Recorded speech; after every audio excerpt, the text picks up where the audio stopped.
অধিবেশনে এখন মূল্যবান নসিহত পেশ করবেন নায়েবে আমিরুল মুজাহিদিন আলহাজ হযরত মাওলানা মুফতি সৈয়দ মোহাম্মদ ফয়জুল করিম শাইখ চরমনাই দামাত বরকাতুহু আলিয়া।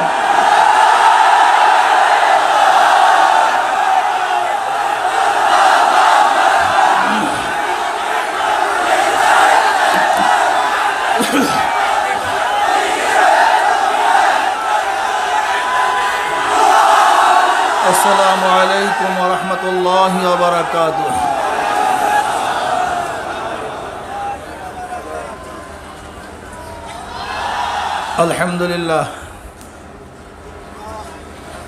আলহামদুলিল্লাহ নাহমাদুহু ওয়া নাস্তাঈনুহু ওয়া নাস্তাগফিরুহু ওয়া নাউযু বিল্লাহি মিন শুরুরি আনফুসিনা মান ইয়াহদিল্লাহু ফালা মুদিল্লা লাহু ওয়া মান ইউদ্লিলহু ফালা হাদিয়া লাহু ونشهد أن لا إله إلا الله وحده لا شريك له ونشهد أن محمدا عبده ورسوله أما بعد فأعوذ بالله من الشيطان الرجيم بسم الله الرحمن الرحيم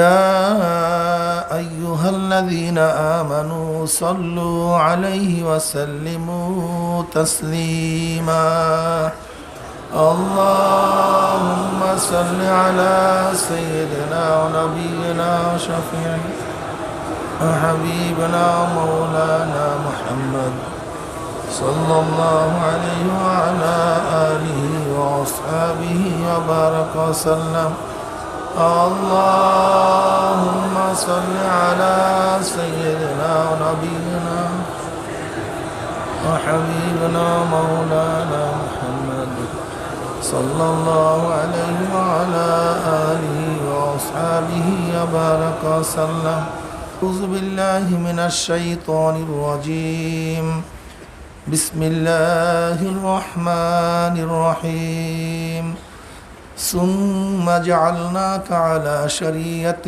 من الأمر فاتبعها ولا تتبع أهواء الذين لا يعلمون صدق الله مولانا العظيم وصدق رسول النبي الكريم আল্লাহ পাকের বান্দা জনাব মুহাম্মদুর রাসূলুল্লাহ সাল্লাল্লাহু আলাইহি ওয়াসাল্লামের উম্মতগণ, আল্লাহ পাক রব্বুল আলামিন আপনাকে আমাকে দুনিয়ার সমস্ত ফিতনা ফাসাদ থেকে পরিত্রাণ দিয়ে এই দুর্যোগপূর্ণ আবহাওয়ার মধ্যেও ভাবছিলাম মাহফিল হবেই না, এরপর আল্লাহ পাক রব্বুল আলামিনের ফয়সালা অনুযায়ী সুন্দর এক পরিবেশের ব্যবস্থা করে দিয়েছেন, আসার তৌফিক দান করছেন। এর জন্য শুকরিয়া দান সবাই বলে আলহামদুলিল্লাহ।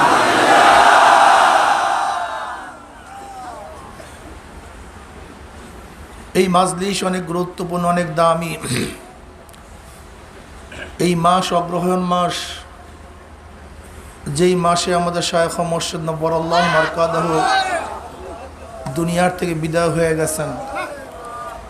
ইতিমধ্যে আমাদের থেকে বহু সাথীরা বিদায় হয়ে গেছেন, কিন্তু আল্লাহ পাক আজও পর্যন্ত আপনাকে আমাকে হায়াতে রেখেছেন। অনেক সাথী তো হায়াত অবস্থা আছে, আসতে পারেন অসুস্থ, দুনিয়ার বহু ঝামেলার মধ্যে, কিন্তু আল্লাহ পাক রব্বুল আলামিন আপনাকে আমাকে সুস্থ রেখে ঝামেলার থেকে মুক্তি দিয়ে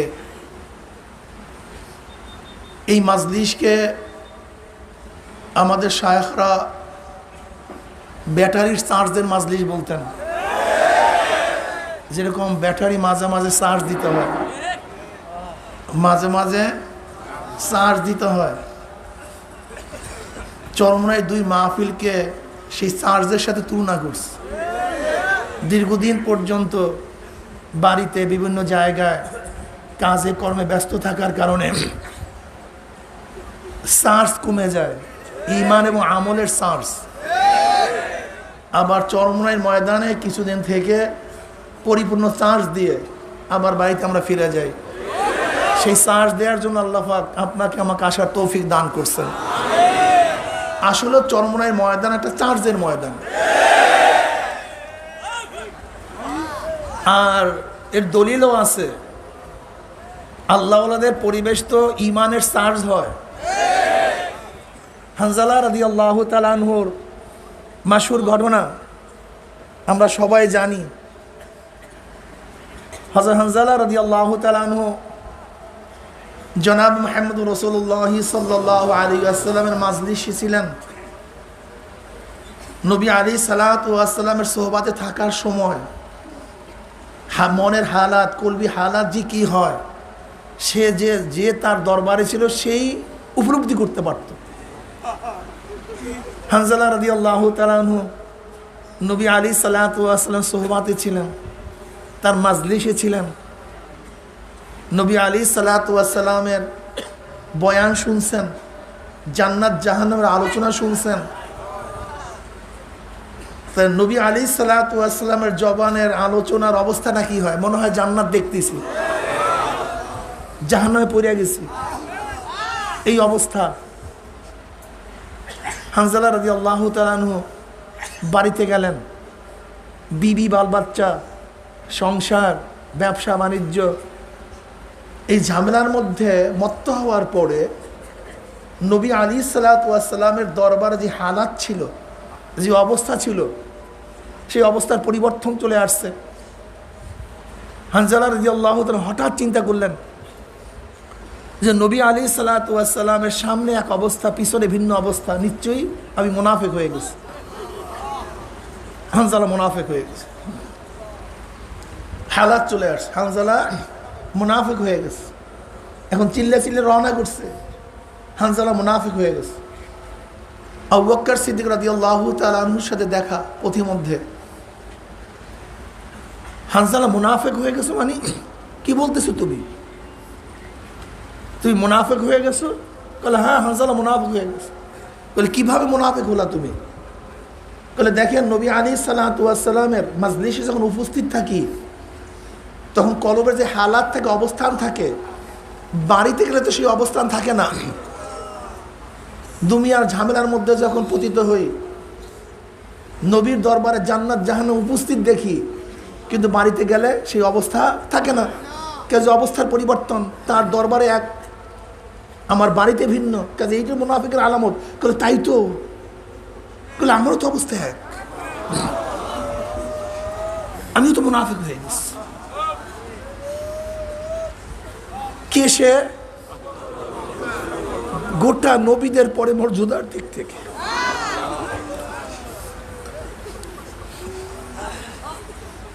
গোটা নবীদের পরে মর্যাদার দিক থেকে যে এক নম্বর, সে যদি এই কথা বলতে পারে তা আপনার আমার অবস্থাটা কোথায় গিয়ে পড়ছে? আবু বকর মুনাফিক হয়ে গেছে। ভাই তুমি ঠিকই বলছ, আমার তো একই অবস্থা। নবীর দরবারে থাকলে যে হালাত, বাইরে গেলে সে হালাত থাকে না। উভয় গেলেন জনাবে মুহাম্মদ রাসূলুল্লাহ সাল্লাল্লাহু আলাইহি ওয়াসাল্লামের দরবারে, বলছেন ইয়া নবী আল্লাহ, আমরা তো মুনাফিক হয়ে গেছি। বলে কিভাবে তোমরা মুনাফিক হলা? আবু বকর, হানজালা বলে ইয়া নবী আল্লাহ, ইয়া রাসূলুল্লাহ, আপনার দরবারে থাকলে, আপনার বয়ান শুনলে, আপনার আলোচনা শুনলে, আপনার মাজলিসে বসলে কলবের যে অবস্থা থাকে, বাড়িতে গেলে অবস্থা থাকে না, পরিবর্তন হয়ে যায়। কাজে আপনার সামনে এক অবস্থা, পিছনে ভিন্ন অবস্থা, কাজে মুনাফিক হয়ে গেছে। এতে তোমরা মুনাফিক হও নাই, এতে তুমি মুনাফিক হও নাই। আমার দরবারে থাকলে, আমার কাছে থাকলে তোমার যে অবস্থা থাকে, এই অবস্থা যদি সব সময় থাকতো তাহলে তোমাদের বিছানায়, রাস্তায় ফেরেশতারা তোমাদের সাথে মুসাফা করতো।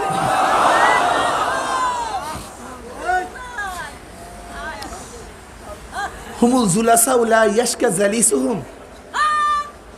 আল্লাহওয়ালাদের মাজলিস এমন এক মাজলিস, এমন দামি মাজলিস, আমার কাছে দামি আতর কেনার পয়সা নেই, লাগাবার শক্তি নেই, সে উপযুক্ত আমি নই। এত দামি আতর কিনবো কিভাবে? 1 আউন্সের আতরের দাম 7 লক্ষ টাকা, 6 লক্ষ টাকা, 5 লক্ষ টাকা। আমি কিনে তো এই সুবাস ব্যবহার করতে পারবো না, এই সুবাস আমার নাকের মধ্যে নিতে পারবো না। কিন্তু নিব কিভাবে? তোমার কাছে টাকা নেই, কেনার যোগ্যতা তোমার মধ্যে নাই, কিন্তু যে আতর লাগাইছে, যার মধ্যে কেনার যোগ্যতা আছে, তার কাছে গেলে তুমি অটোমেটিক মাগনা সেই ঘ্রাণ পেয়ে যাবা।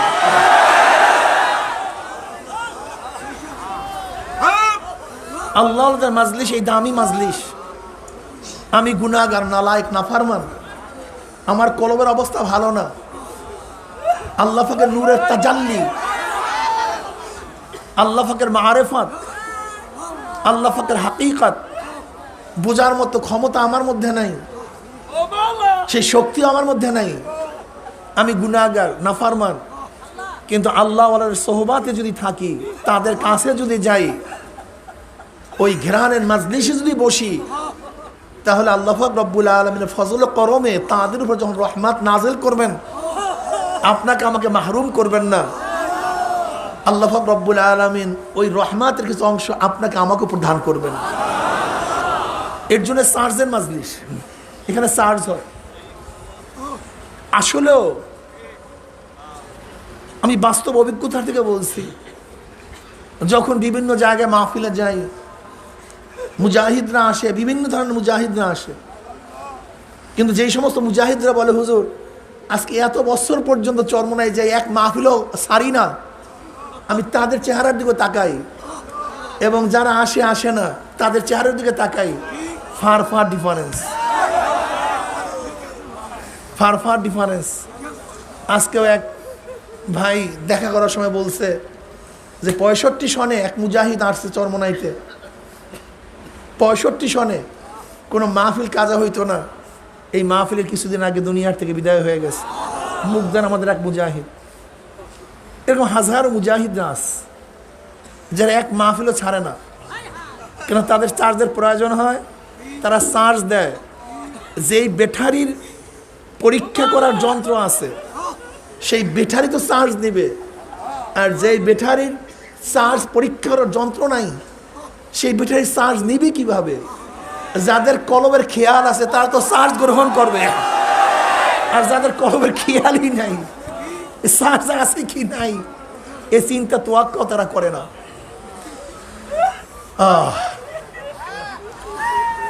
এই মাজলিস অনেক গুরুত্বপূর্ণ, অনেক দামি মাজলিস।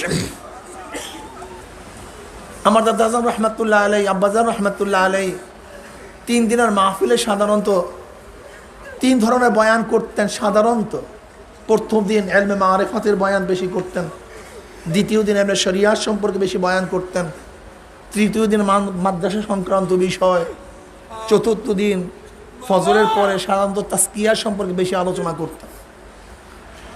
আর আব্বাজান রহমতুল্লাহ আলাই সাধারণত তার বয়ানগুলিতে সব ধরনেরই কথা সব সময় আসতো। শরিয়াত এবং মারিফাত আমরা অনেকেই মনে করি ভিন্ন এক বিষয়। শরিয়াত এক জিনিস, মারিফাত ভিন্ন জিনিস। এর জন্য দেখবেন আমাদের মধ্যে কিছু নালায়েক জাহেল আছে যারা তো বলেই ফেলে আমরা মারিফাত মানি, শরিয়াত মানি না, বলেই ফেলে। এবং তারা বলে আমরা তরিকাতপন্থী, আমরা শরিয়াতপন্থী নই। জাহিরি এলেমের ধারক বাহক আলেমরা, আর আমরা মারিফাতপন্থীরা বাতিনি এলেমের ধারক বাহক। এই বিভিন্ন কিসসা কাহিনী তারা বলে,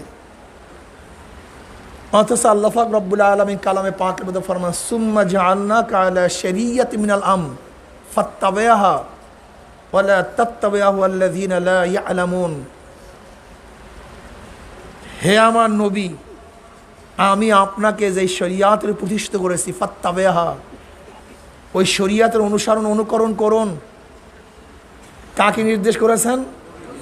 খোদ আল্লাহ নবীকে আল্লাহ পাক বলেন সুম্মা জাআলনাকা আলা শরিয়াতিন মিনাল আমর আই মিনাদ দ্বীন দ্বীনের মধ্য থেকে যে শরিয়াতের উপর আপনাকে প্রতিষ্ঠিত করেছে ফাত্তাবিহা, ওই শরিয়াতের অনুকরণ করুন।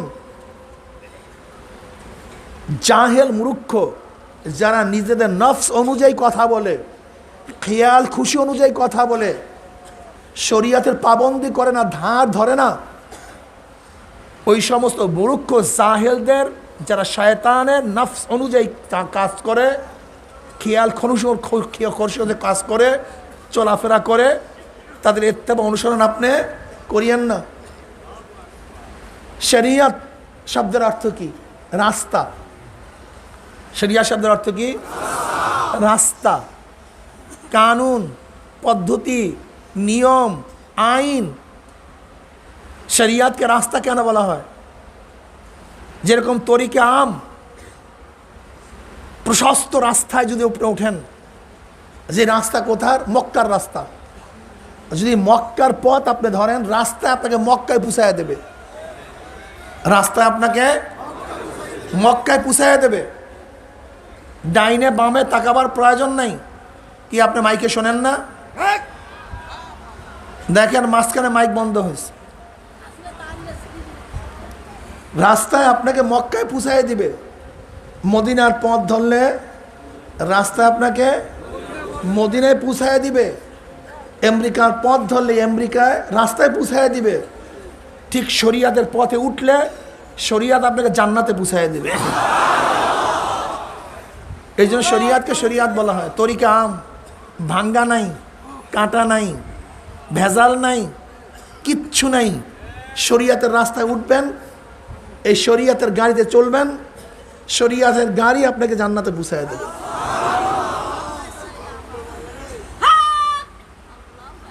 শরিয়াত জিনিসটা কি? দেখেন আল্লাহ পাকের আহকাম দুই ধরনের, আহকামে তাকবিনী, আহকামে তাশরিঈ। আহকামে তাকবিনী কি বলা হয়? কোন আহকামকে বলা হয়? যে আহকামগুলি, কানুনগুলি, নিয়মগুলি কুন ফায়াকুনের আওতাধীন। কিসের আওতাধীন? কুন ফায়াকুন। আল্লাহ পাক রব্বুল আলামিন সূর্যকে বলছে কুন ফায়াকুন, সূর্য চলতেছে। আল্লাহ পাক আসমানকে বলছে কুন, উঁচা হও, ফায়াকুন, সে উঁচা হয়ে গেছে। আল্লাহ পাক রব্বুল আলামিন আসমানকে উঁচা করছেন। আল্লাহুল্লাযী রাফা'আস সামাওয়াতি বিগাইরি আমাদিন তারাউনাহা। আল্লাহুল্লাযী রাফা'আস সামাওয়াতি, রফা শব্দ ব্যবহার করেছেন, উঁচা।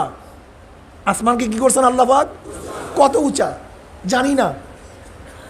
ওয়াযায়্যানাস সামা'আদ দুনিয়া বিমাসাবিহা ওয়াজআলনাহা রুজুমান লিশ-শায়াতিন। আল্লাহ পাক প্রথম আসমানকে তারকা রাজির দ্বারা সুশোভিত করেছেন। কোন আসমানকে? এরকম 7টা আসমান, তাই প্রথম আসমানকে আল্লাহ পাক তারকা রাজির দ্বারা সুশোভিত করেছেন। প্রথম আসমান কই? বিজ্ঞানীরা বলে অনেক তারকা আছে যা জন্ম হওয়ার পর থেকে আজ পর্যন্ত তার আলো দুনিয়াতে আসে নাই। কোরআনের ভাষায় সেই তারকাও প্রথম আসমানে, তার আলোই পৌঁছে নাই। তাহলে এখন মনে করেন সেই আসমান কোথায়? এটা আমরা জানি না। বলতে পারেন হুজুর ওই যে দেখি ওইটা কি? ওটা আমাদের চোখের সীমার শেষ। কিন্তু আসমান আমরা দেখি না, আমাদের চোখের উপরে আসমান। সূর্য দেখি, সূর্য তো আসমানের মধ্যে, কি কথা ঠিক না? অথচ 9,30,00,000 মাইল দূরে সূর্য দেখি। ওই যে ছোটো ছোটো তারকাগুলি দেখেন, তা সূর্যের চেয়ে অনেক অনেক উপরে। আবার অনেক তারকা আছে তার উপরে, সেটা আরও উপরে, তার উপরে আরও উপরে। আল্লাহুল্লাযী রাফা'আস সামাওয়াতি বিগাইরি আমাদিন তারাউনাহা। ওই খোদা, ওই আল্লাহ যিনি রফা, উঁচা করেছেন আসমানকে, যা তোমরা দেখতেছো, বিগাইরি আমাদিন, খুঁটি ব্যতীত, কোনো খুঁটি নেই। কিভাবে? কোন আসমান তুমি উঁচা হও, ফায়াকুন, সে উঁচা হয়ে গেছে, সে উঁচা। আল্লাহ পাক উঁচার ব্যাপারে রফা শব্দ ব্যবহার করেছেন। এইভাবে আল্লাহ পাক রব্বুল আলামিন আলেমদের শান বয়ান করতে গিয়ে রফা শব্দ ব্যবহার করছেন। কি শব্দ ব্যবহার করছেন? যে আল্লাহ পাক রব্বুল আলামিন মুমিনদের শান এবং মানকে উঁচা করে ফেলছেন। কি কথা ঠিক না?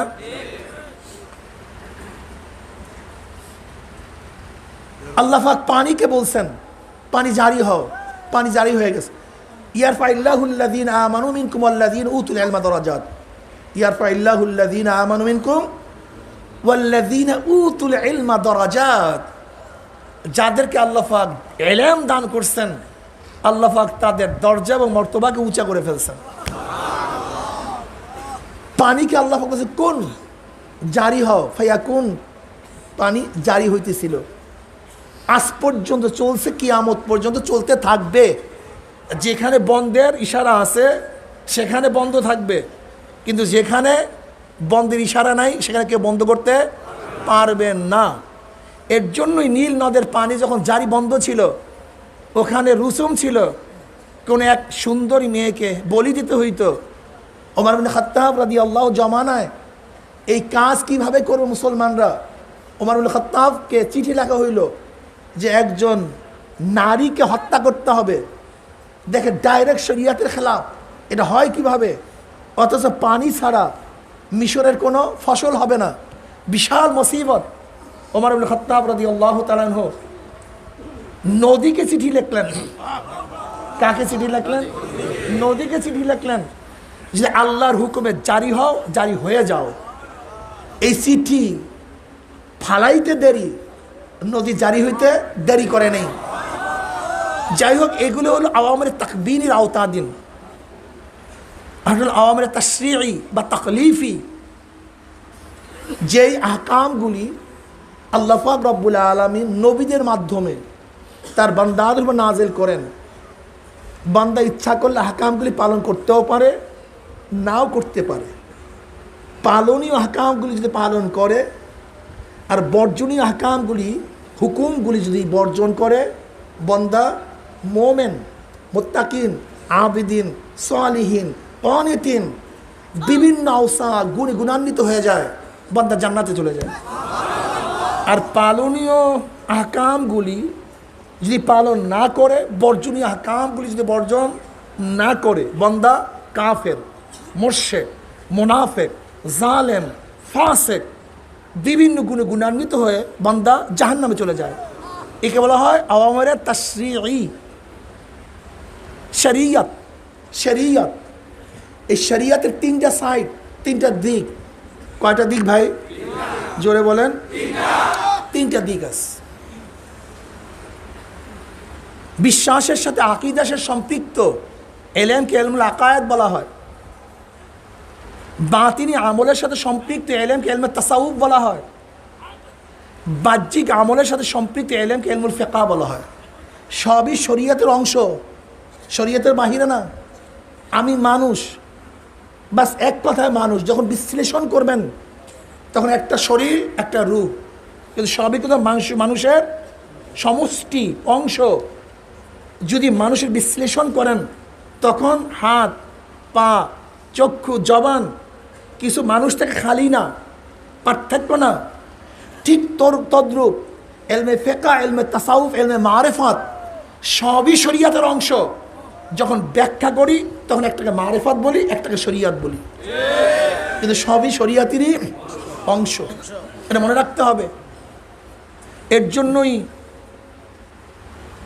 ইমাম আজম আবু হানিফা রাহমাতুল্লাহ আলাইহির কাছে যখন ফিকহর তারিফ বা ফিকহর তারিফ কি, ফিকহ কাকে বলা হয়, এই প্রশ্ন করা হয়েছে, তখন কি বলছেন? মারিফাতুন নফস মা লাহা ওয়া মা আলাইহা। মারিফাতুন নফস, অন্তর উপকার হবে, অন্তরের, কলবের, নিজের পরিচয় লাভ করা যে উপকার হবে, এই সব কিছু জানা, মানা, তার নামই ফিকহ। তার নামই কি? ফিকহ। মানুষের উপকার হবে। কিসের দ্বারা উপকার হবে? শরীয়ত মানলে। শরীয়ত কি জিনিস? দুইটা জিনিসের নাম, বাহ্যিক এবং ভিতরগত। আমি মানুষ, দুই জিনিসের নাম মানুষ, শরীর, রূহ। ঠিক প্রত্যেক ইবাদতের দুইটা সাইড আছে, একটা বাহ্যিক আর একটা কি ভিতরগত, ঠিক না? বাতেন, যাকে আমরা ইলমে বাতেন বলি, ইলমে মারিফাত বলি। তাহলে দেখেন শরীয়তের তিনটা সাইড হয়ে গেল। আর এই শরীয়তের চলার জন্য, শরীয়তের উপরে চলার জন্য যে পদ্ধতি, প্রক্রিয়া, পন্থা আবিষ্কার করা হয় তাকে বলে তরিকাত। কি বলা হয় ভাই? এই যে তরিকা, তরিকা শোনেন না, তরিকা জিনিসটা কি? তরিকা মানেও রাস্তা, পন্থা। তরিকা আবিষ্কার কেন করছি? শরীয়তের উপরে চলার জন্য যেই পদ্ধতি, পন্থা, প্রক্রিয়া আবিষ্কার করা তাকে বলা হয় তরিকত, তাকে বলা হয়। যেমন এলমের দিন শিক্ষা গ্রহণ করার জন্য যেই পদ্ধতি, প্রক্রিয়া আবিষ্কার করা তাকে বলে মাদ্রাসা। মাদ্রাসা জিনিসটা কি? বিল্ডিংয়ের নাম তো মাদ্রাসা না, বিল্ডিংয়ের নাম মাদ্রাসা না। মাদ্রাসা কি জিনিস? যেখানে কোরআন ও হাদিস শিক্ষা গ্রহণ করা যায়, কোরআন ও হাদিস শিক্ষা দেওয়া হয়, সেই জায়গা কি বলা হয়? এটা মুহাবারা, এটা পরিভাষা। কি কথা ঠিক না? ঠিক তদ্রূপ শরীয়তে চলার জন্য যেই পদ্ধতি, পন্থা, প্রক্রিয়া আবিষ্কার করা হয় তাকে কি বলা হয় ভাই? তরিকা। তরিকা, তাকে তরিকা বলা হয়। যদি তরিকা বেদাত হয় তার মাদ্রাসা কি হবে? একই তো কাজ। মাদ্রাসার মধ্যে যদি ক্লাসের তফকা থাকে, প্রথম, দ্বিতীয়, তৃতীয়, চতুর্থ, এই যদি বেদাত না হয়, তা তরিকাতপন্থীরা শরীয়তে চলার জন্য যে সবকের পদ্ধতি করছে, 1 সবক, 2 সবক, 3 সবক, যদি মাদ্রাসার আউয়াল class, Sunny class, Salles class বেদাত না হয়, তা তরিকাতপন্থীরা তাদের কলবি এবং আমলি তারাক্কির জন্য যে ক্লাসগুলি খুলছে, 1 সবক, 2 সবক, 3 সবক, সেগুলি বেদাত হবে কেন? যদি ওইটাও বেদাত হয় তো এইটাও কি হবে? বেদাত হবে। যদি জাহিরে এলেম শিক্ষা গ্রহণ করার জন্য মাদ্রাসা বেদাত না হয়, তা তরিকা বেদাত হবে কেন? দেখেন, বাহ্যিক এলেম শিক্ষা দেওয়ার জন্য উস্তাদ ছাত্রদের জন্য বিভিন্ন পদ্ধতি, পন্থা আবিষ্কার করে, যেগুলি সরাসরি কোরআন হাদিসের মধ্যে নেই। 7 ক্লাস, 6 ক্লাস, এত সময় ঘন্টা, এত পরীক্ষা, এগুলি কোরআন হাদিসের মধ্যে সরাসরি নাই। এরপরে কোন অক্ষরের কিছু অংশ লেখা, কিছু অংশ বাদ দেয়া, মাঝখানে সংযুক্ত করা, এগুলি কোরআন হাদিসের মধ্যে সরাসরি নাই। উস্তাদ কখনো ছাত্র করে দাঁড়াইয়া পর, একটা উঁচা করে পর, কেতাব নিয়ে পর। আমি দেখছি আমাদের ওখানে হেফজখানা ছিল, আমাদের কুতুবখানায়, হেফজখানা ছিল। আমার অনেক মাসালা হল হয়ে গেছে ওই সময়। দেখি হাফেজ সাহেব কোনো ছাত্রকে কোরআন শরীফ হাতে দিয়ে 1 পা উঠাইয়া বলে, কোরআন শরীফ এরকম কি নিয়ে পড়তে থাক, পাও একটা জাগানো, 1 পায়ে দাঁড়ানো, কোরআন শরীফ। এখন আমি তখন চিন্তা করতাম যে কোনো মৌলবীর কাছে যদি প্রশ্ন করা হয়, এই যে কোরআন শরীফ এইভাবে পড়তে আছে, এটা কোথায় কোরআন হাদিসের মধ্যে আছে, এটা দেখা দাও তো একটু। আবার দেখলাম পড়তেছে খ খ খ খ খ। আমি কি ঘটনা কিরকম করতে আছে কেন? আমরাও পড়ছি এরকম। এখন যদি কেউ বলে ভাই ঘ ঘ করতে আসেন, গলামলা ফাটাইয়া ফলাইতে আসেন, এটা দলিল জানতো ভাই কোরআন হাদিস দিয়া, গাইন এরকম শিখতে হবে, যে কাকের মতো উদাহরণ দিয়ে কোরআন হাদিসের মধ্যে দলিল জানতো। আজ পর্যন্ত কোন লামুজাহাবি বা ওই সমস্ত ঝামেলা সৃষ্টিকারীরা আজ পর্যন্ত মাদ্রাসাকে এই প্রশ্ন করে নাই যে এই পদ্ধতি সরাসরি কোরআন হাদিসের মধ্যে নাই, এই পদ্ধতি কোরআন হাদিসের মধ্যে নাই, এই পদ্ধতি কোরআন হাদিসের মধ্যে নাই। এরকম প্রশ্ন আজ পর্যন্ত করে নাই যে নাদিয়া, নুরানি, বৈজ্ঞানিক পদ্ধতি, এরপরে কেরাতুল কোরআনের পদ্ধতিতে কোরআন শিক্ষা দেওয়া হবে কেন? কোরআন তো এক, হাদিস এক, কেন নাদিয়া পদ্ধতি হবে? কেন নুরানি পদ্ধতি হবে? কেন কোরআন শিক্ষা বোর্ড পদ্ধতি হবে? কেন বৈজ্ঞানিক পদ্ধতি হবে? কোরআন তো এক। এই প্রশ্ন আজ পর্যন্ত কেউ করে নাই। কেন? এই পদ্ধতি কি শিক্ষা দেওয়ার জন্য? জোরে বলেন। এখানে কোন পদ্ধতি কোরআন শিক্ষা দেওয়া হয়? নাদিয়া। এখানে কোন পদ্ধতি কোরআন শিক্ষা দেওয়া হয়? নুরানি। এখানে কোন পদ্ধতি কোরআন শিক্ষা দেওয়া হয়? বৈজ্ঞানিক। এখানে কোন পদ্ধতি কোরআন শিক্ষা দেওয়া হয়? কেরাতুল কোরআন। কোনো ইশকাল নাই। যদি এই প্রশ্ন করা হয় এখানে এলমে মারিফত কোন পদ্ধতি শিক্ষা দেওয়া হয়? চিশতিয়া। এখানে কোন পদ্ধতি সাবরিয়া, এখানে কোন পদ্ধতি মুজাদ্দাদিয়া, তখনই প্রশ্ন করে এটা পাইলেন কই? কি আজীব ব্যাপার। তখনই প্রশ্ন তুলে পাইলেন কই?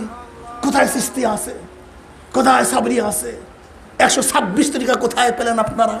হ্যাঁ, কোরআন হাদিসের মধ্যে কি এত তরিকা আছে নাকি? আমি যদি বলি ভাই কোরআন ও হাদিস শিক্ষা গ্রহণ করার জন্য যদি এত মাদ্রাসা থাকতে পারে, যদি তফসির শিখার জন্য হাজারো তফসির থাকতে পারে, যদি এলমে হাদিসের এত সারা শরুয়াত থাকতে পারে, এলমে ফিকার এত কিতাব থাকতে পারে, এত পদ্ধতি পন্থা থাকতে পারে, তাহলে এলমে মারিফার শিক্ষা গ্রহণ করার জন্য 126 তরিকা তো মাত্র যা পাইছি, কিন্তু এখানে হাজার তরিকার অসুবিধা কোথায়? সমস্যা কি? এখন বলতে পারেন হুজুর আপনারা কেন লেখেন চিশতিয়া সাবরিয়া তরিকা, জান্নাতে যাওয়ার সহজ পদ্ধতি? আরে ভাই এই পাইলেন কই সহজ পদ্ধতি? এটা কোনো কোরআন ও হাদিসের মধ্যে আছে? অথচ আপনারা লিখেন যে নাদিয়া নুরানি কোরআন শিক্ষা সহজ পদ্ধতি। এই কথা বলেন না কেন? যদি ওখানে সহজ পদ্ধতি সেট করলে আপত্তি না হয়, তা জান্নাতের সহজ পদ্ধতি আপনাকে বললে যে আপনার আপত্তি হবে কেন? নবী আলাইহিস সালাম হাজারো সহজ পদ্ধতি বলে নাই যে মহিলাদের জন্য এই কাজগুলি করলে জান্নাতে যাওয়া সহজ পদ্ধতি, পুরুষদের জন্য এই কাজ করলে জান্নাতে যাওয়া সহজ পদ্ধতি, এই আমলটা করলে জান্নাতে যাওয়া সহজ পদ্ধতি। আজিব ব্যাপার, কি অবস্থা দেখেন তো। নবী আলাইহিস সালাম কত জায়গায় জান্নাতের সহজ পদ্ধতি বাতায় দিচ্ছে, এতটুকু আমল করো জান্নাতে যাওয়ার সহজ পদ্ধতি, এইটা আমল করো জান্নাতে যাওয়ার সহজ পদ্ধতি। তা আমার নবী আলাইহিস সালাম জান্নাতে যাওয়ার যে সহজ পদ্ধতি বাতিয়ে থাকেন, তাহলে সেই পদ্ধতি অনুযায়ী কেউ যদি বলে এই যে জান্নাতের সহজ পদ্ধতি, এটা কি বেদাত হবে না হাকিকত হবে? এইটাই তো ঠিক হবে, এইটাই তো হওয়া উচিত। দেখেন আমরা লেখার ব্যাপারে বলি সহজ পদ্ধতি হস্তলিপি শিক্ষা দেওয়া হয়, কোনো আপত্তি নাই। সহজ পদ্ধতি ইংলিশ শিক্ষা দেওয়া হয়, কোনো আপত্তি নাই। সহজ পদ্ধতিতে নাহু শিক্ষা দেওয়া হয়, কোনো আপত্তি নাই। সহজ পদ্ধতি সরফ শিক্ষা দেওয়া হয়, কোনো আপত্তি। যদি বলা হয় সহজ পদ্ধতিতে আমল শিক্ষা দেওয়া হয়, জান্নাতের পথ বাঁধানো হয়, ভাই এটা পাইলেন কই? কি আজীব মানুষ, কথাটা বুঝাতে পারছি? সব মানুষকে গুমরাহ করার চক্রান্ত। তা আমরা কি বলছিলাম যে শরিয়াতের তিনটা বিশ্বাসের সাথে সম্পৃক্ত এলেমকে ইলমুল আকায়েদ ইলমুল কালাম বলা হয়, এবং বাতিনি আমলের সাথে সম্পৃক্ত এলেমকে ইলমে তাসাউফ বলা হয়। ইলমে তাসাউফ এটা আপনারা আমার চরমনের বানানো কোনো কথা না। এই তাসাউফ আজকে আবিষ্কার হয় নাই, এটা আজকের কোনো ঘটনা না। ইমাম মালিক রহমাতুল্লাহ আলাইহির জন্ম 94 হিজরিতে। ইমাম মালিক রহমাতুল্লাহ কি বলছেন? মান তাফাক্কাহা ওয়া লাম ইয়াতাসাওয়াফা ফাকাদ তাফাসসাকা ওয়া মান তাসাওয়াফা ওয়া লাম ইয়াতাফাক্কাহা ফাকাদ তাযান্দাকা ওয়া মান জামা বাইনাহুমা ফাকাদ তাহাক্কাকা। এটা ইমাম মালিক রহমাতুল্লাহ আলাইহির কথা। এখন কেউ যদি আপনারা বলেন যে এটা সর্বনাশ বিশ্বের আবিষ্কার করছে তাসাউফ, আরে বোকা, দেখো তোমাকে বুঝতে হবে আজকে হেদায়েত কিতাব, কানজ কিতাব, যত ফিকার কিতাব, শামি কিতাব বলো, আলমগিরি বলো, দুরুল মুখতার বলো, রদ্দুল মুখতার বলো, এই সবই কোরআন হাদিসের মধ্যে নিয়োজিত ছিল। কি কথা ঠিক না? পরবর্তীতে ওলামায়ে কেরাম সেখান থেকে বের করছে, ঠিক ইলমে মারিফাত, ইলমে তাসাউফ, ইলমে তরিকা, সব কোরআন হাদিসের মধ্যে নিহিত ছিল। পরবর্তী হুকামায়ে কেরাম, মুহাক্কিকিন কেরাম, যারা জান্নাতের পথ দেখাবার জন্য সবসময় পাগল হয়ে থাকতেন, কিভাবে মানুষকে হেদায়েত করা যায়, তারা বিভিন্ন কোরআন ও হাদিস থেকে খুব ভালো মতো বাঁচিয়া ফিকির করিয়া মানুষদের জন্য সহজ পদ্ধতি বাতায় দিয়েছে। তোরা এই পথে চল, এটা সহজ পথ, এখানে উঠবি আলহামদুলিল্লাহ বিনা বাধায় জান্নাতে চলে যাবে। যেরকম আমাদের ওলামায়ে কেরাম নামাজের এক জায়গায় নামাজের কোনো মাসালা কোথায় পাবেন না, এক আয়াতের মধ্যে নামাজের কোনো মাসালা কেউ পাবেন না। এমনকি এক হাদিসের গ্রন্থের মধ্যেও নামাজের কোনো মাসালা পাওয়া যাবে না। আমাদের ফকির কেরাম কি করছেন? সমস্ত কোরআন ও হাদিস থেকে ভালো মতো গবেষণা করে এক জায়গায় জমা করে দিয়েছেন যে এই পদ্ধতি নামাজ পড়ো। এর জন্য আপনারা যারা আছেন, কোথায় নামাজের মাসালা পাওয়া গেছে, কোন আয়াতে, কোন হাদিস আপনারা জানেন না, কিন্তু আলহামদুলিল্লাহ সবাই নামাজ পড়তেছেন। এটা আমাদের ফোকায়ে কেরামের অবদান, তাদের কোশেষ, তাদের সাধনার কারণে আমাদের জন্য আমল সহজ হয়ে গেছে। ঠিক তদ্রুপ কলবের অবস্থান, ইলমে মারিফাতের অবস্থান কোরআন হাদিসের মধ্যে তো আছে, কিন্তু বেছে বেছে বের করা আমাদের জন্য খুবই কঠিন হয়ে যেত। হুকামায়ে কেরাম যারা ইলমে তাসাউফের ইমাম ছিলেন তারা সেখান থেকে বেছে বেছে আমাদের জন্য সহজ করে দিচ্ছে, তোরা এইভাবে চল, তাহলে জান্নাতে যাওয়ার পথ সহজ হয়ে যাবে। এটা তারিফ করা উচিত ছিল, বদনাম করতেছেন আপনি। উচিত ছিল তারিফ করা, আর করতেছি বদনাম। আল্লাহ আমাদের সবাইকে মাফ করে দেন। তরিকার উপর চলার পরে, তরিকাতের উপর চলার পরে, এখন কি তরিকাতের চলা মানে কি? তরিকাত আবিষ্কার কেন হয়েছিল? শরীয়তের উপর চলার জন্য। এখন যদি আমি ডাইরেক্ট বলি যে তরিকাতের উপর যে চলার জন্য, তরিকাতের উপর চলা, তাহলে কি শরীয়তকে বাদ দেওয়া হয়? আরে ভাই, তরিকাতের রাস্তা তো আবিষ্কারই হয়েছে শরীয়তের উপর চলার জন্য। কি কথাটা বোঝাতে পারি নাই? এই তরিকাতের উপর চলার পরে, তরিকাতের উপরে চলার পরে কলবের মধ্যে আল্লাহ পাকের আওসাফের, আল্লাহ পাকের মাখলুকাতের বহুত গুরু রহস্য অন্তরের মধ্যে ধরা পড়ে। হ্যাঁ, বুঝেন নাই? আল্লাহ পাক সূর্য বানাইলো কিভাবে, আসমান বানাইলো কিভাবে, পানি বানাইলো কিভাবে, বাতাস বানাইলো কিভাবে, গাছ বানাইলো কিভাবে, মাছ বানাইলো কিভাবে। আল্লাহ পাকের মাখলুকাত, হাল তারা মিন ফুতুর, সুম্মারজিল বাসারা কাররাতাইনি ইয়ানকালিব ইলাইকাল বাসারু খাসিয়্যান ওয়া হুয়া হাসির। তাকা, আমার মাখলুকাতের দিকে তাকা, দেখ কোনো ভুল আছে নাকি? আল্লাযীনা ইয়াযকুরুনাল্লাহা কিয়ামান ওয়া কুউদান ওয়া আলা যুনুবিহিম ওয়া ইয়াতাফাক্কারুনা ফি খালকিস সামাওয়াতি ওয়াল আরদ মা খালাকতা হাযা বাতিলান সুবহানাকা ফাকিনা আযাবান নার। হ্যাঁ, রব্বানা মা খালাকতা হাযা বাতিলান সুবহানাকা ফাকিনা আযাবান নার। বাস দেখ, তোরা তাকা, বারবার তাকা। এই আল্লাহ পাকের মাখলুকাতের বহুত গুরু রহস্য অন্তরের মধ্যে জাগ্রত হয়, তাকে বলা হয় হাকিকত। তাকে বলা হয় কি? হাকিকত। এই হাকিকত তরিকাত চলার পরে আল্লাহ পাকের আওসাফের বহুত গুরু রহস্য অন্তরের মধ্যে জাগ্রত হয়, তাকে বলা হয় মারেফত। তাকে বলা হয় কি? মারেফত। আল্লাহ পাক রহমান, রহিম, গফফার, সত্তার, আদের, সাবের, সত্তার, এই সমস্ত গুণগুলির মূল রহস্যটা কি?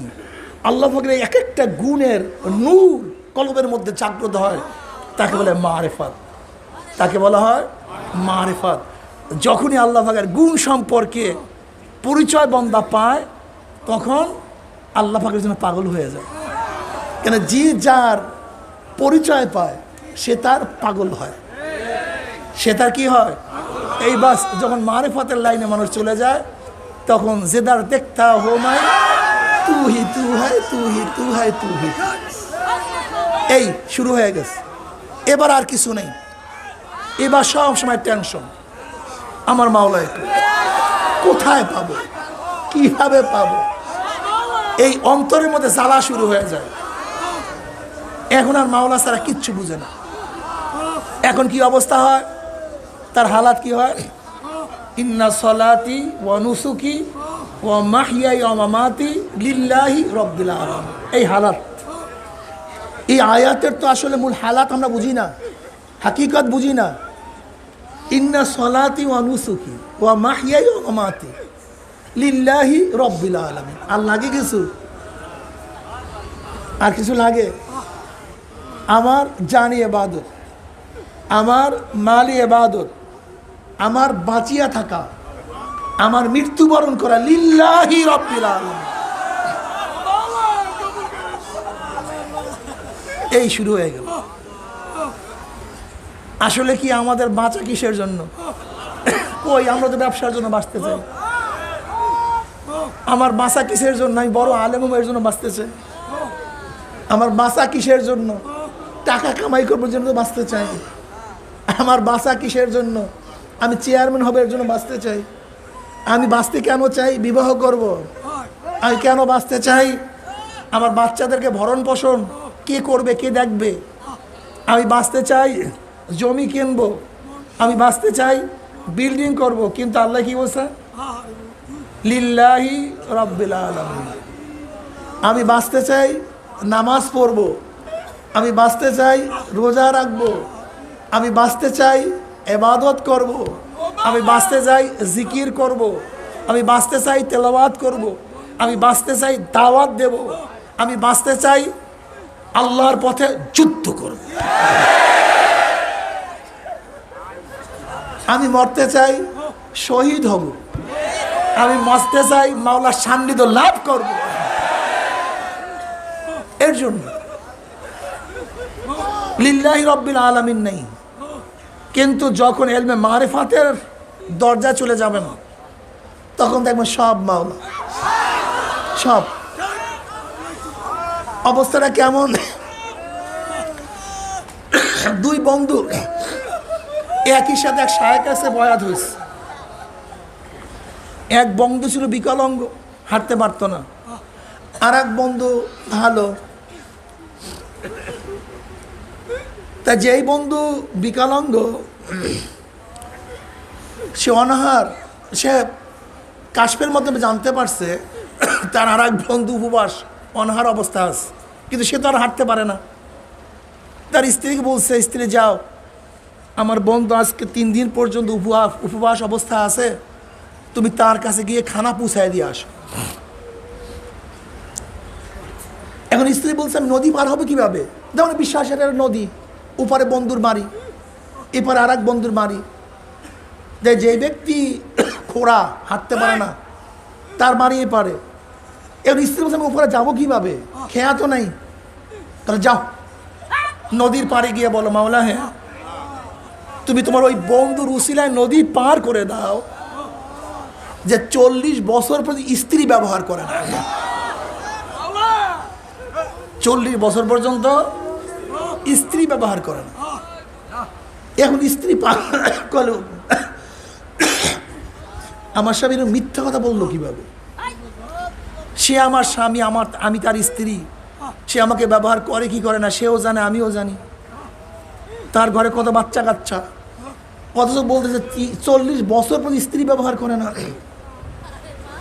কিন্তু স্ত্রীর আকীদা, বিশ্বাস ছিল সে আমার স্বামী ওলি, খাস আল্লাহর বান্দা। এই যে বেদে মারেফাত, এই বেদে মারেফাত নিয়ে যারা ইশকাল তুলে, আমি তাদেরকে প্রশ্ন করতে চাই, ভাই নামই তো ভেদে মারেফাত, মারেফাতের ভেদ। তুমি এই রাস্তারই লোক না, এই রাস্তার সাথে তোমার কোনো পরিচয় নাই। সেদিকে আগে এসপি সাহেব আসছে, বলে হুজুর ভেদে মারেফাত কেতাবটা আছে, বলে আমি তো আছে তো। আমি বুঝছি যে কেউ হয়তো বা কিছু ওনার মাথার মধ্যে দিয়েছে।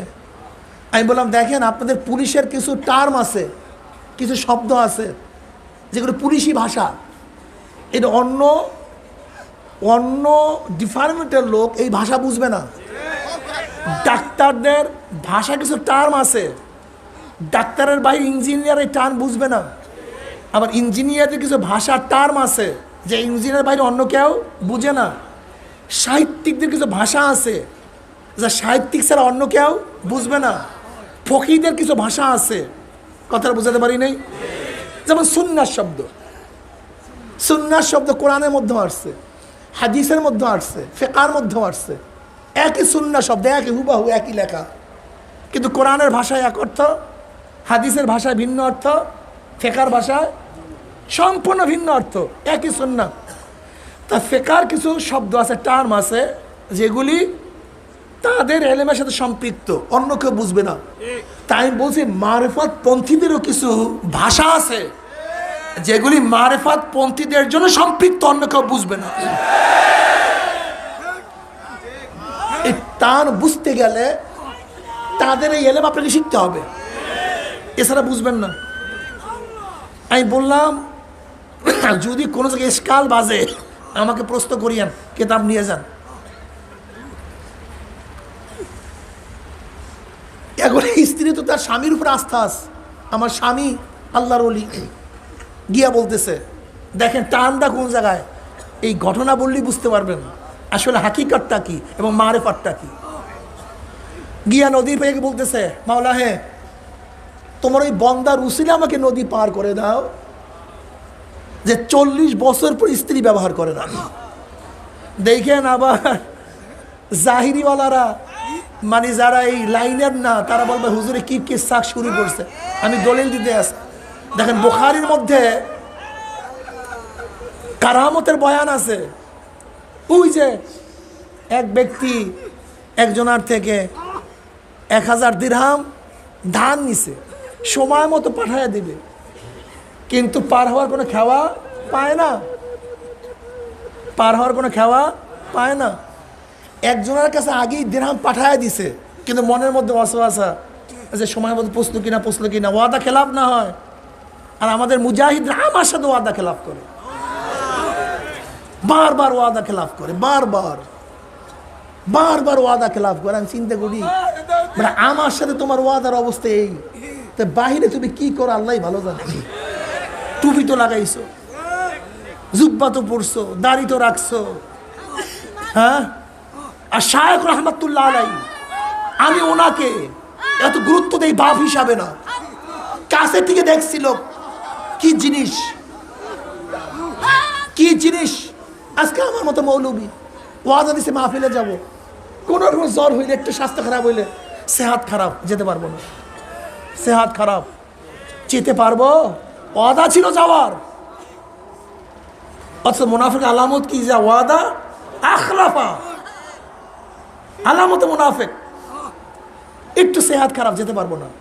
আর আব্বাজান রহমাতুল্লাহ ওয়াদা রক্ষা করার জন্য 10 নাম্বার সিগন্যাল অতিক্রম করে তারা মাহফিলে হাজির হয়েছে। আমি দেখি নাই জীবনে ওয়াদা খেলাফ করতে আমার বাবাকে, জীবনে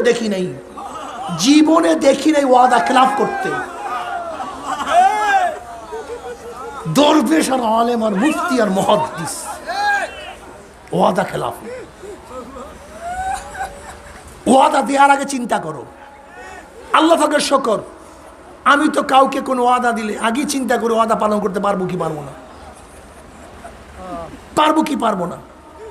আল্লাহ না করে কোনো ঘটনা ঘটলে আগেই জানায় দেয়, ভাই অবস্থায় কি করব, ওয়াদা খেলাফ। তুই বুখারী উল্টায় দেখো, ওই ব্যক্তি চিন্তা করছে ওয়াদা মতো যদি টাকা না পুষাতে পারি, একজনের কাছে পাঠায় দিস, কিন্তু মনের মধ্যে সন্দেহ, যদি না পুষে কি অবস্থা হবে। তিনি কি করছেন, আল্লাহর ভরসা করে একটা কাঠের বাক্স বানাইছে, কাঠের বাক্সের মধ্যে সেই দিরহাম রাইখা নদীর মধ্যে ছাইড়েছে, আল্লাহ তুমি এই টাকা তার কাছে পৌঁছায় দাও। হাদিসের মধ্যে আসছে পানি উল্টা দিকে বাক্স আস্তে আস্তে তার দিকে চলতেছিল। বুখারী নয়, তুমি এই পানি ওই বেচারার জন্য অনুগত্য করে দিছে। আল্লাহ পাক তো ওই দান, যে ব্যক্তি ঋণ নিছে, দাইন ছিল, সে ব্যক্তি ঋণকে পরিশোধ করার জন্য আল্লাহ পাক রব্বুল আলামিন পানিকে তার অনুকূল করে দিচ্ছে। এ কোনো ব্যাপার মাওলার জন্য বেটা, এ তো কোন ফায়া কোন আওতায়। আমরা কোনো ঘটনা বয়ান করলে হুজুরা কোথা থেকে কেটসা কাহিনী বাড়ি করে। সেদিকে চিটাং গেলাম, 2 জন আলেম আসছে, আইসে ওই কথাবার্তা অনেকক্ষণ পড়ার পর সুবিধা পায় না, সুবিধা না পাইয়া এখন কয় আমি চরমনের দাওয়াত দিলাম, তাহলে হুজুর বাঁশের মধ্যে কি ওঠে এখনো, একটু তাসিল করার জন্য। আমি বলে ভাই পাহাড় তো পায় না, এর জন্য বাঁশে ওঠে, পাহাড় পাইলে পাহাড়ে উঠতে। জবাবটা আপনার বুঝেন নাই, জবাবটা আপনার বুঝেন নাই, যে এই কথা বলছি এখন থম খেয়ে গেছে। আমি বলি ভাই আপনিও বুঝেন নাই। জনাব মুহাম্মদ রাসূলুল্লাহ সাল্লাল্লাহু আলাইহি ওয়াসাল্লামের উপরে যখন ওহী বন্ধ হয়ে গেছে, যখন ওহী বিরহ বেদনায় জনাব মুহাম্মদ রাসূলুল্লাহ সাল্লাল্লাহু আলাইহি বারবার পাহাড়ের উপরে উঠছেন, বারবার, একবার দুইবার না, বারবার। বুখারীর মধ্যে রওয়ায়াত আছে। আগের মাহফিলে বলছিলাম, কাজে ওদিকে যাব না, তাই আমি এর জন্য তাকে বললাম যে দেখো, ইশক এবং মুহাব্বত, বিরহ বেদনা, এটা তোমার মধ্যে নাই, তুমি বুঝবা না ভাই। তাই নবী আলাইহিস সালাতু ওয়াস সালামের কাছে কি ছিল ভাই? পাহাড় ছিল, এই জন্য কোথায় উঠছে? আর আমাদের এখানে বাস আছে, তার জন্য বাসে ওঠে। একেবারে চুপচাপ হয়ে রয়েছে, আর কোনো কথাবার্তা কয় না।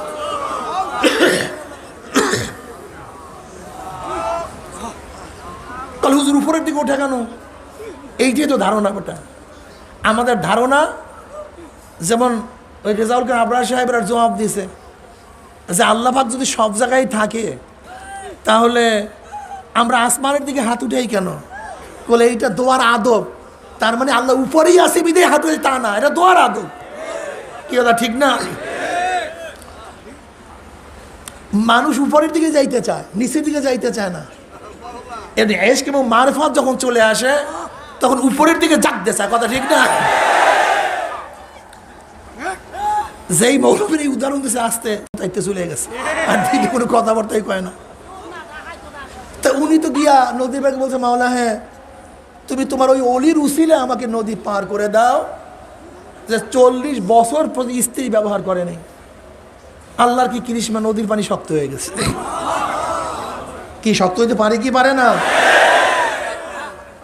ওই টাকার বাক্স উল্টা দিকে যাইতে পারে কি পারে না? পানি শক্ত হয়ে গেছে, পার হয়ে চলে গেছে। গিয়া দেখে আসলে ঘটনা তাই। 3 দিন পর্যন্ত কিছু মিলাতে পারে নাই, খাইতে পারে নাই। পর্দার আড়ালে খানা খাওয়াইছে। এখন বলতেছে আমি যাবো কিভাবে, নদী পার হবো কিভাবে, খেয়া তো নাই, আসছো কিভাবে? বলে এরকম বইলিয়া নদী পার হয়ে আসছে। বলে যাও এবার গিয়া নদীর পাড়ে গিয়া বলো, মাওলা হে তোমার ওই অলির উসিলা তুমি নদী পার করে দাও, যে 40 বছর পর্যন্ত খানা খায় নাই।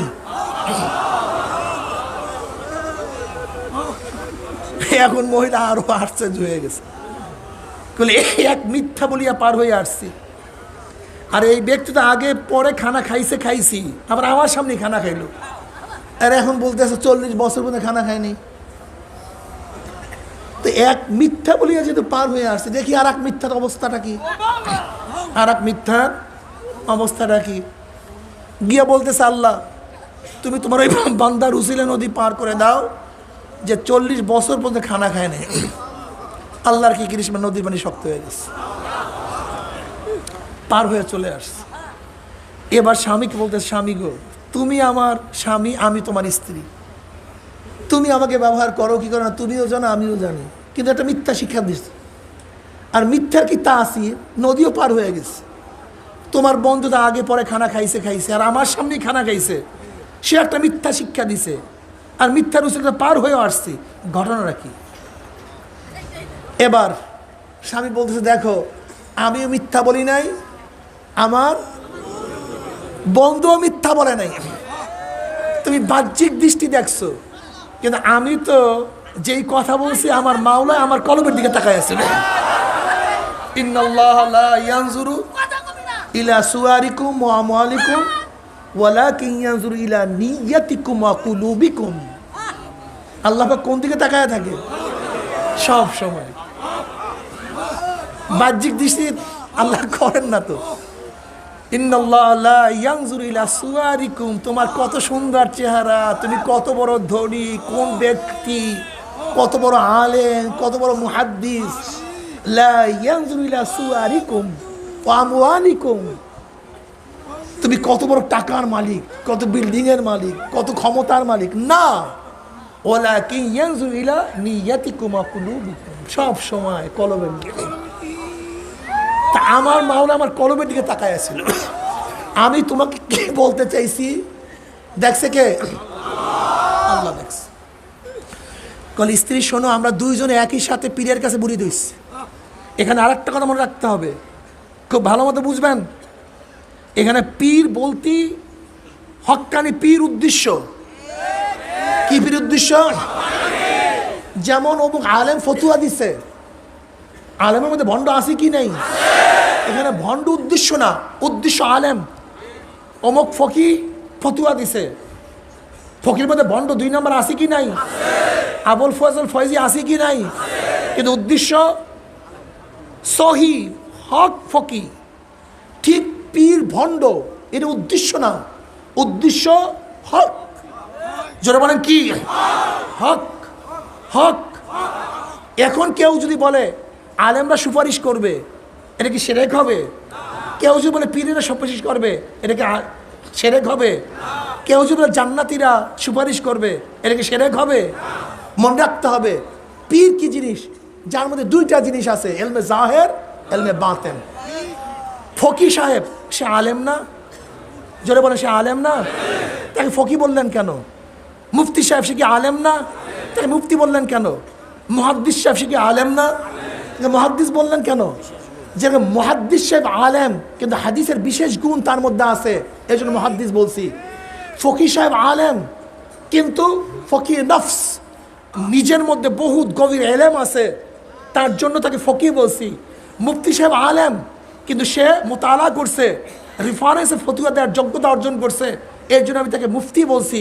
আদিব সাহেব আলেম, সাহিত্যকতার জ্ঞান তার মধ্যে আছে, এর জন্য আদিব বলছি। পীর সাহেব আলেম, কিন্তু এলমে মারিফতের গুণ তার মধ্যে আছে, এর জন্য পীর বলছি। আলেম না তা না, বিশেষ গুণ তার মধ্যে আছে, এর জন্য আমি তাকে পীর বলছি। এখানে পীর বলতে তুমি ওই আট্রসি মনে করছো নাকি? এটা পীর বলতে মাসবাড়ির মনে করছো নাকি? এটা পীর বলতে রাজারবাগি মনে করছো নাকি?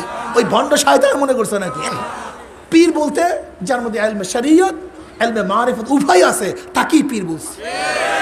এখন কেউ যদি বলে পীর তার মুরিদের জন্য সুপারিশ করবে, এটা কি হবে? আসলে তোমার সুপারিশের হাদিসে জানা নেই, এই বিষয়ে গত বছর আলোচনা করছি, শুনিয়া নিও।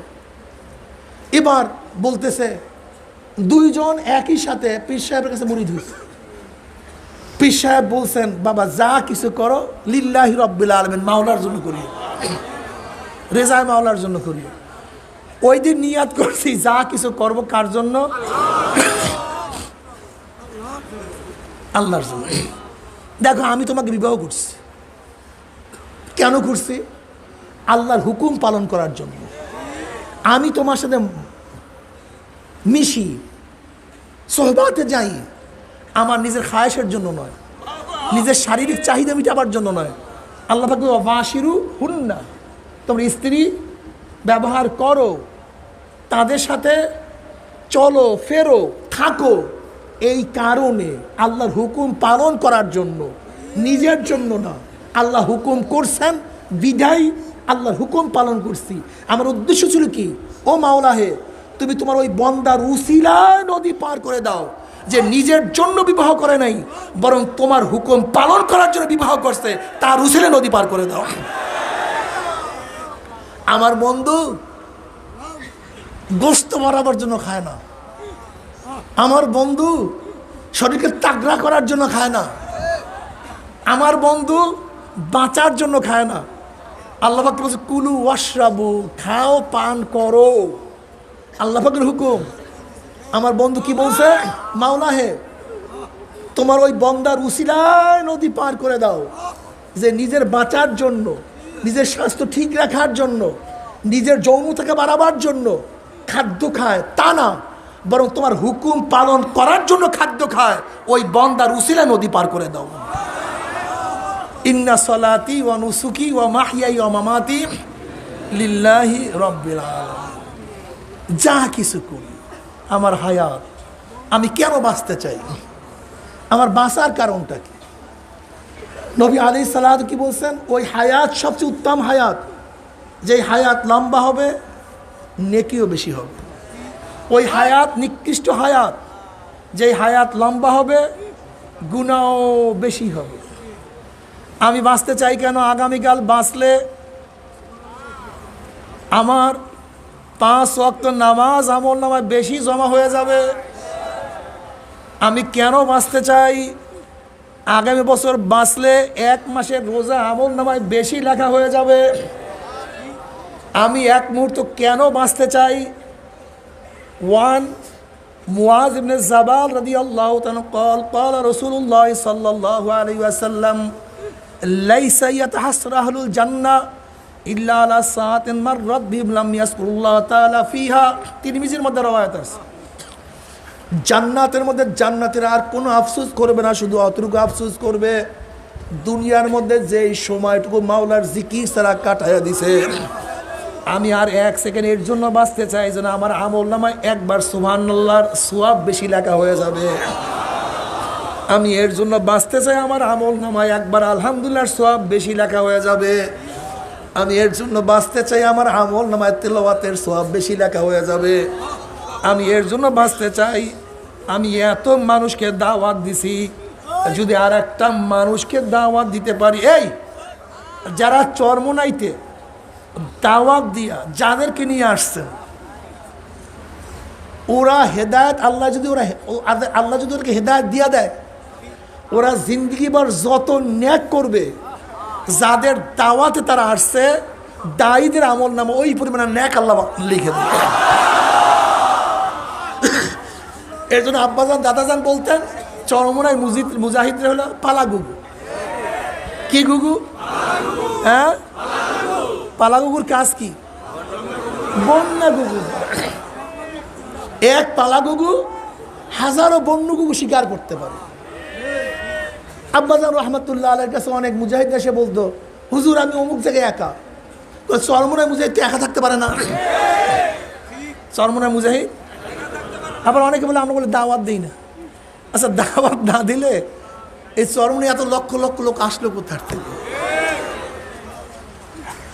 আমি কেন বাঁচতে চাই? আমার আমল নামায় আর একজন দাওয়াতি লোক বেশি সংযুক্ত হয়ে যাবে। আমি কেন বাঁচতে চাই? ইসলামের দাওয়াত দেওয়ার জন্য, অন্যার মোকাবেলা করার জন্য। আমি কেন বাঁচতে চাই? আমার আমল নামায় একটা নেকি বেশি লেখার জন্য।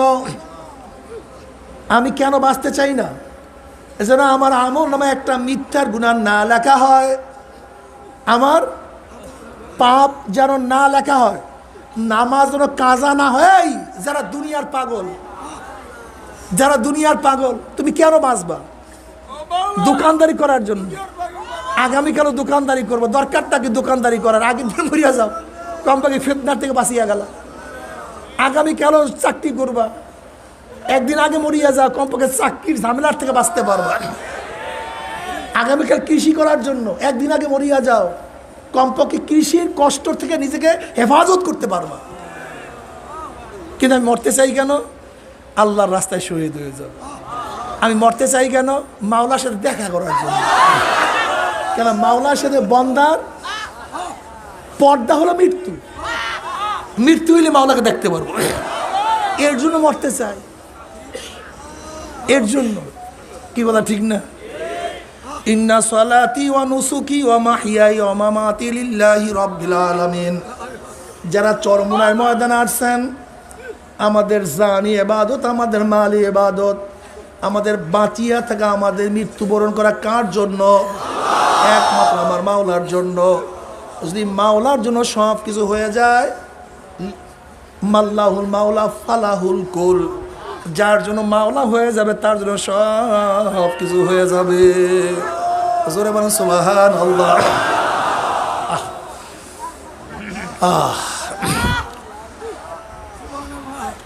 এ আমার চরমোনাই মুজাহিদ বাবারা, এ আমার ছাত্র বাবারা, এ আমার মুরব্বী বাবারা, যারা চরমোনাইতে আসছেন, আমাদের জাহিরি আমলকেও শুদ্ধ করতে হবে, আমাদের বাতিনি আমলকেও শুদ্ধ করতে হবে।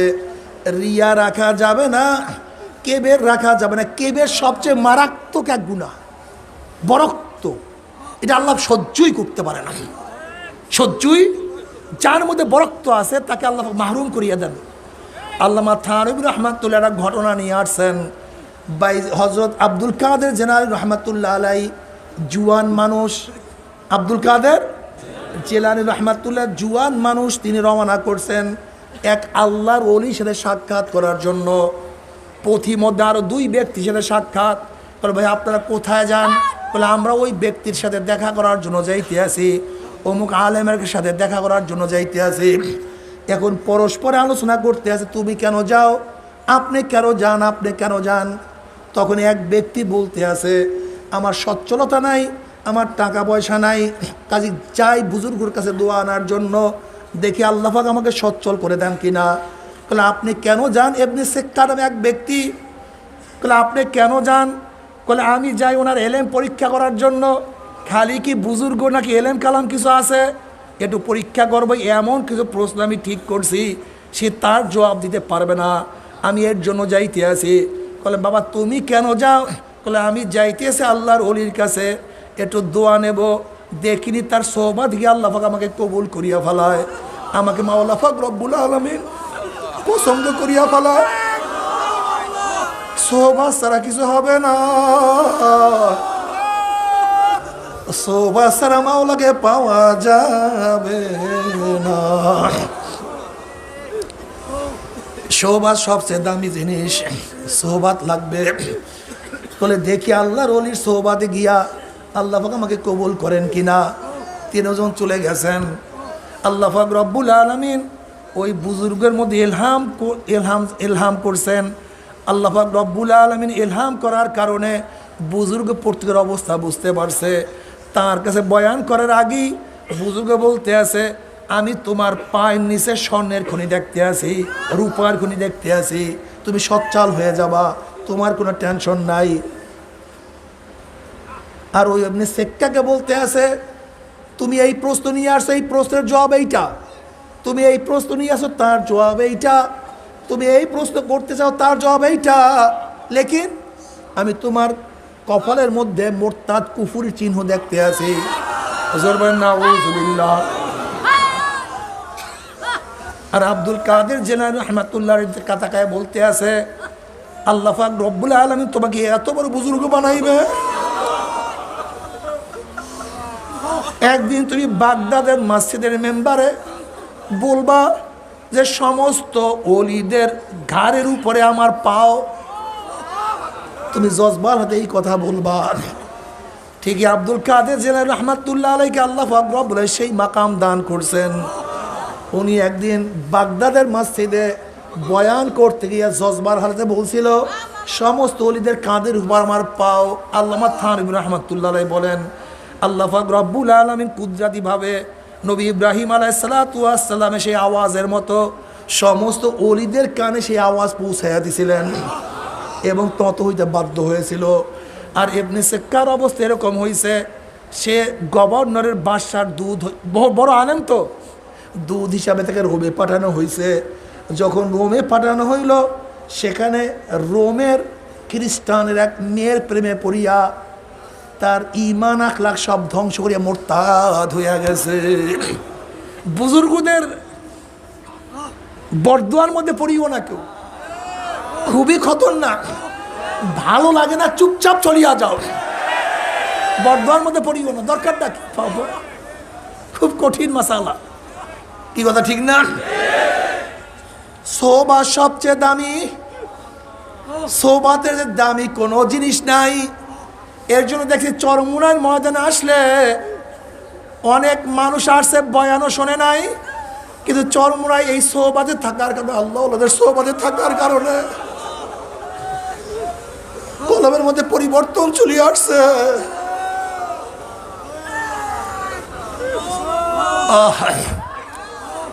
এখানে কি যে মজা, কিন্তু খবরদার কলব হইতে হবে, পাথুরিয়া কলব হবে না, পাথুরিয়া কলব হবে না। যদি কলব সুন্দর হয়, দেখবা কলবের মধ্যে কি যে হালাত পয়দা হয়ে যায়, ওই হালাত কাউকে বোঝানো সম্ভব না। আব্বাজান রাহমাতুল্লাহ আলাইহি বলতেন, চরমুনাই ময়দানে অনেক মানুষ আসে, আসার পর থেকে আর খানা খায় না।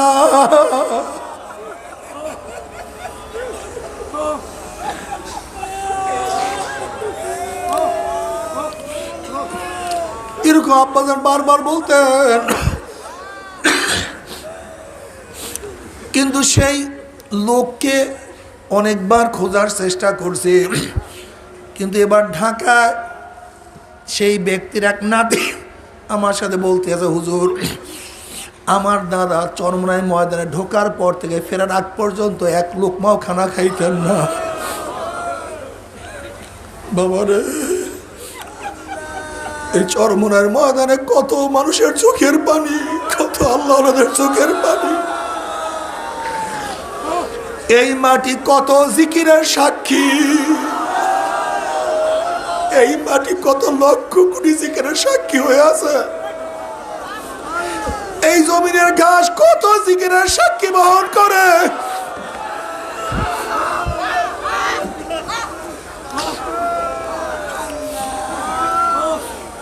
আল্লাহ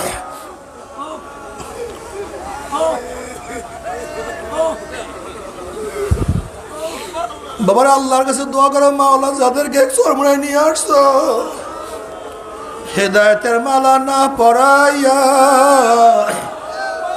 কাউকে বিদায় দিও না আল্লাহ।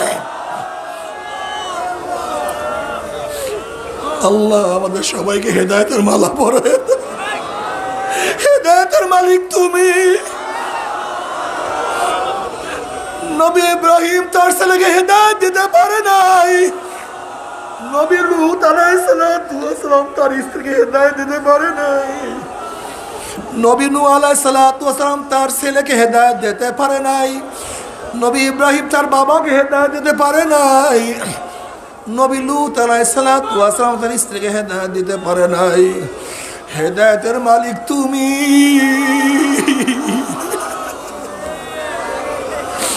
হেদায়েতের মালিক তুমি। হেদায়েতের মালা না পরাইয়া কাউকে বিদায় দিও না।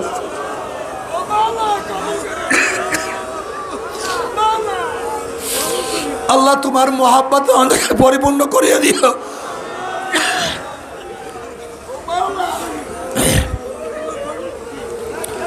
আল্লাহ বাবারে যে মাওলা হেদায়েত দিয়াই দেয়, আর কোনো টেনশন নাই, আর কোনো চিন্তা নাই। যদি হেদায়েত পাইয়াই যায় কবরেও শান্তি, কিয়ামতেও শান্তি, মিজানেও শান্তি, পুসরাতেও শান্তি। জনাবে মুহাম্মদ রাসূলুল্লাহ সাল্লাল্লাহু আলাইহি ওয়াসাল্লাম ডাকিয়া ডাকিয়া নিজের হাতে হাউজে কাউসারে পানি পান করাইয়া দিবে। আল্লাহ তুমি কবুল করিয়া নাও।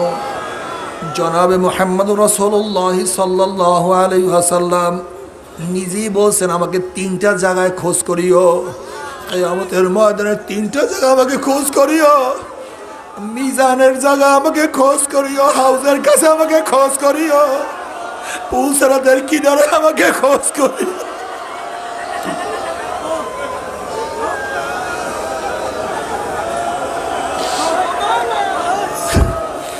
বাবারে ও যুবকরা, ও আমার মুরব্বী বাবারা, আমার নবীকে খোঁজ করার জন্য যখন আমরা তার কাছে যাব, যদি আমার নবীর চেহারায় দাড়ি থাকে, আমার চেহারা দাড়ি না থাকে, আমার নবীর সামনে কেমনে দাঁড়াবো?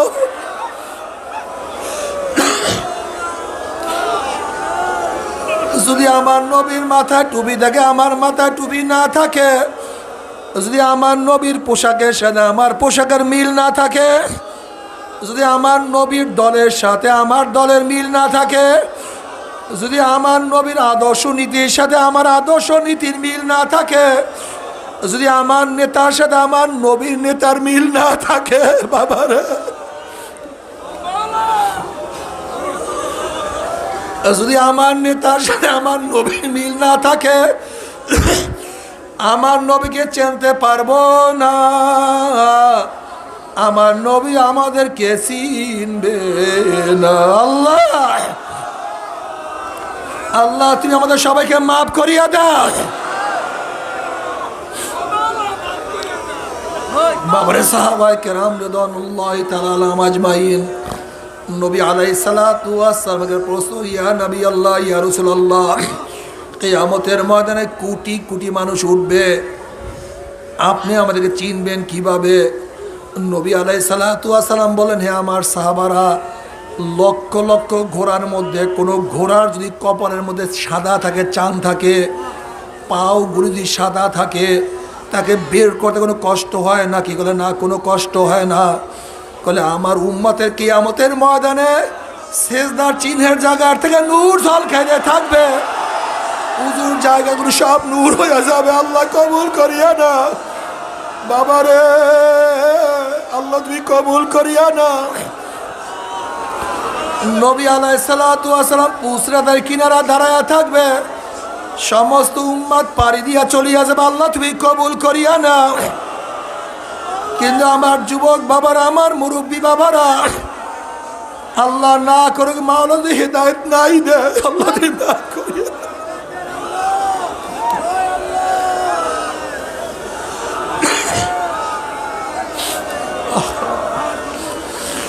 যদি মাওলা হেদায়েত নাই দে, আল্লাহ তুই আমাদের সবাইকে হেদায়েত দিয়া দে। ইহদিনা সিরাতাল মুস্তাকিম,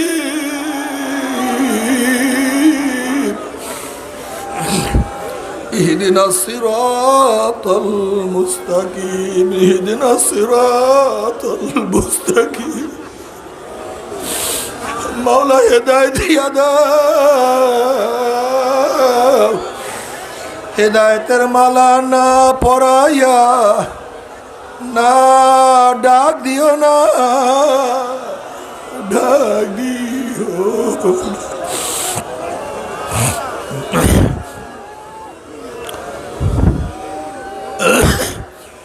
আল্লাহ না করুক, আল্লাহ না করুক, যদি নাফরমান হইয়া গুনাহ নিয়া কিয়ামতের ময়দানে ওঠো, কি যে অবস্থা। ওয়া আম্মা মান উতিয়া কিতাবাহু বিশিমালিহি ফায়াকুলু ইয়া লাইতানি লাম উতা কিতাবিয়া ওয়া লাম আদরি মা হিসাবিয়া ইয়া লাইতাহা কানাতিল কাযিয়া মা আগনা আন্নি মালিয়া হালাকা আন্নি সুলতানিয়া খুযুহু ফাগুল্লুহু সুম্মাল জাহিমা সাল্লুহু সুম্মা ফি সিলসিলাতিন যারউহা সাবউনা যিরাআন ফাসলুকুহু। যাদের আমল নামা বাম হাতে পড়িয়া যাবে, বাম হাতটা সিনা ফাড়িয়া পিছনের দিকে চলিয়া যাবে। ইয়া লাইতানি লাম উতা কিতাবিয়া ওয়া লাম আদরি মা হিসাবিয়া ইয়া লাইতা কানাতিল কাযিয়া। তখন নাফরমান বলবে আফসোস, আফসোস যে আমি আমার আমল নামা না পাইতাম, আফসোস যে আমি আমার আমল নামা না দেখতাম। এত নামাজ কাজা, এত রোজা কাজা, এত দাড়ি কাটার গুনাহ, এত মিথ্যার গুনাহ, এত গীবাতের গুনাহ, এত সুদের গুনাহ, এত জেনার গুনাহ, এত কবিরা গুনাহ। ইয়া লাইতানি লাম উতা কিতাবিয়া ওয়া লাম আদরি মা হিসাবিয়া ইয়া লাইতা কানাতিল কাযিয়া।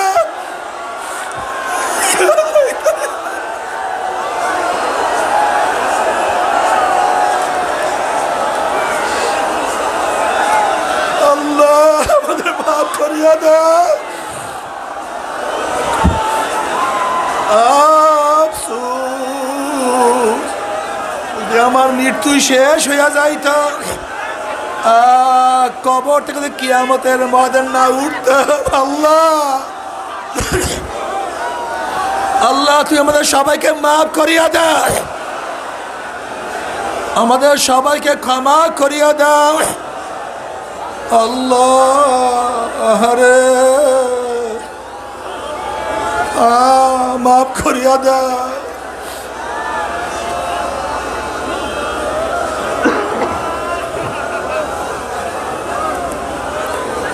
মাগনানি মালিয়া হালাকানি সুলতানিয়া।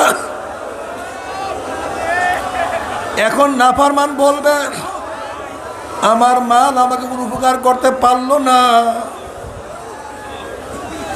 যেই মালের পিছনে এত ঘোরা ঘুরলাম, এত সময় দিলাম, মাগনানি মালিয়া, কই মাল আমাকে কোনো সাহায্য করলো না, আমাকে কোনো উপকার করলো না।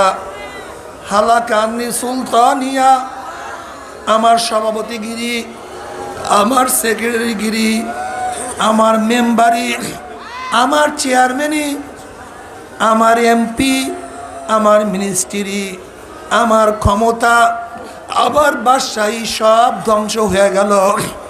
এখন আমি একা, কই আমার ছেলে, কই আমার বাবা, কই আমার মা, কই আমার ভাই, কই আমার দল, কই আমার নেতা,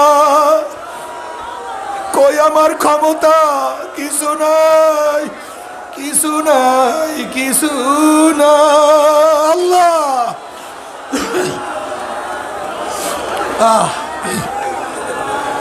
নাই কিছু।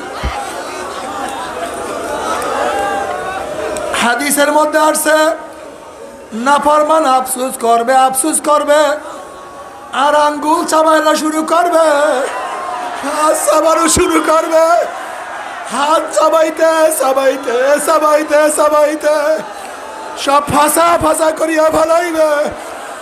আল্লাহ তুমি আমাদের মাফ করিয়া দাও।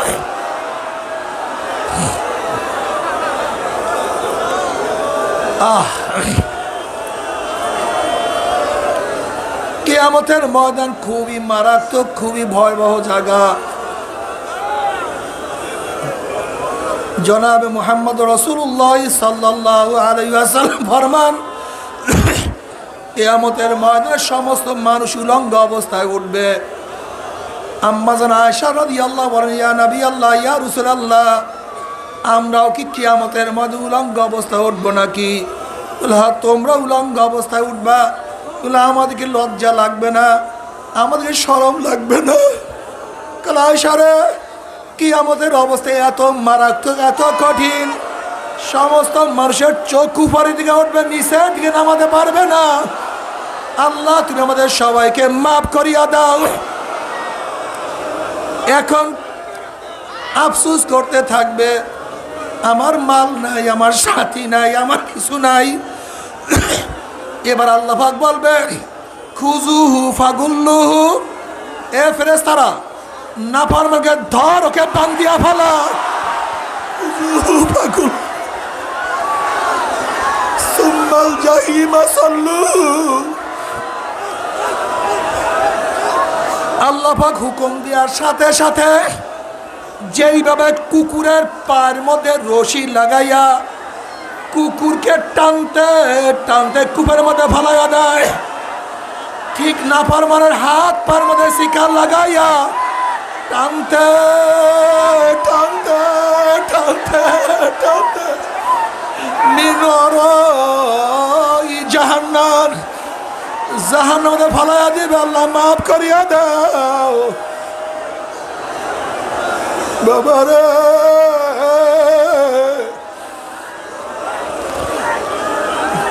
মাওলাকে রাজি খুশি না করিয়া কেউ মাওলার কবরে যাইও না। আল্লাহ আল্লাহ তুমি আমাদের সবাইকে মাফ করিয়া দাও। আল্লাহ তোমার মহব্বত অন্তর মধ্যে জমা করিয়া দাও। আল্লাহ তোমার নবীর সুন্নাত অনুযায়ী আমল করার তৌফিক দিয়া দাও।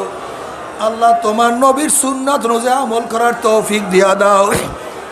মান আহাব্বা শাইয়ান আকসারা যিকরাহু, যেই যেই জিনিসকে বেশি মহব্বত করে সেই সেই জিনিসের স্মরণও বেশি করে।